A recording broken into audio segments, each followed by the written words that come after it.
Though named lesser houses, it is often those behind the great powers that truly determine the fate of kings. One of the most famous houses of the Seven Kingdoms, House Dayne, is said to trace their lineage back to the early Dawn Age, when their first men ancestors tracked a falling star to an island at the mouth of the River Torrentine. There they built the fortress of Starfall and founded the Kingdom of the Torrentine. They are famous for wielding the ancient and mysterious sword Dawn, which holds all the properties of a Valyrian sword but is as pale as milk glass, and tied to their family. Its wielder is given the title Sword of the Morning, and only a knight of House Dayne, who proves his worth, is given the honor. The Kingdom of the Torrentine fell to the Rhoynar, who allied with House Martell, and so gave up their crowns to become vassal lords. The last known wielder of Dawn was Sir Arthur Dayne, who died fighting Ned Stark at the Tower of Joy near the end of Robert's Rebellion. After his death, Lord Stark returned Dawn to Starfall out of respect for the sword and their house.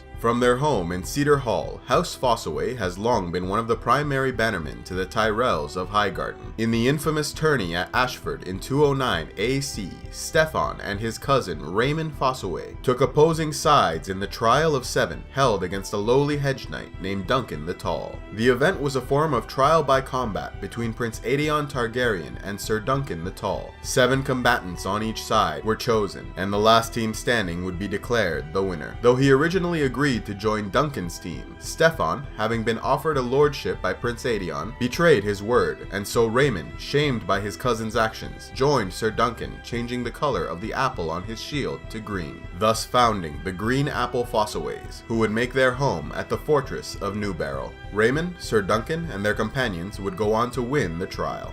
A great naval power of the Reach, House Redwyne ruled as kings of the Arbor long ago in the Age of Heroes. But when their king was lost at sea, his cousin, King Mern Gardner III of Highgarden, made their island a part of his kingdom. During the Dance of the Dragons, they sided with Aegon II, and in Robert's Rebellion they remained loyal to the Targaryen king, following their liege lords in House Tyrell. Among the primary bannermen of the Lannisters, House Clegane was founded by a low-born kennel master who worked at Casterly Rock. It is said he saved the life of Lord Titus Lannister, rescuing him from a lioness attack. The kennel master lost a leg and 3 dogs in the fight, but was rewarded by Tytos with lands and a tower house. Yet despite their noble beginnings, the kennel master's grandson, Sir Gregor Clegane, would go on to be one of the cruelest and most monstrous men of Westeros. Believed to have killed his father and sister at an early age, he also burned his brother Sandor's face on a brazier and would go on to commit countless atrocities both in the name of the Lannisters and for his own pleasure. House Selmy was once a house of landed knights before becoming Marcher Lords based at their seat of Harvest Hall. Their most famous son was Sir Barristan Selmy, known as Barristan the Bold, who was said to have earned his name by entering a tourney as a mystery knight at the age of 10. He would go on to be knighted at 16 and gave up his inheritance at the age of 23 to join the Kingsguard of Aerys II. Among his most famous exploits were his single-handed rescue of King Aerys, who'd been taken hostage by House Darklyn of Duskendale, as well as his defeat of Meleys the Monstrous in single combat to end the War of the Ninepenny Kings.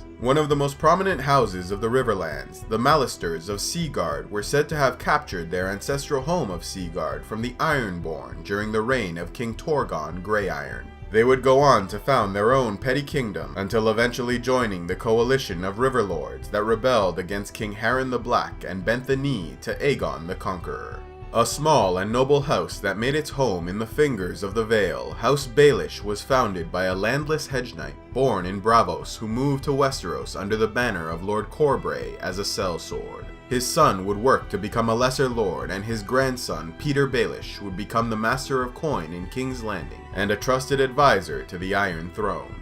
House Harlaw of the Ten Towers is one of the wealthiest and most powerful families of the Iron Islands. They were once Driftwood kings, and one of their most famous sons, Harren Harlaw, was said to have killed King Gareth Gardner II during a raid of Old Town. Descendants of thrall servants and salt wives, House Cod is a minor power generally disliked by all others. They are thought to be backward thieves who practice incest, yet rather than fight against such claims, they embrace it, even in their words, though all men do despise us. Fierce and valiant warriors of the north, House Karstark of Karhold were once Stark men until their founder, Karlon Stark, put down a rebel lord and was granted lands as a reward. In time, his descendants became known as the Karstarks, and though they have long been loyal to House Stark, fighting alongside them at the Battle of the Trident during Robert's Rebellion, they hold their personal honor above all else.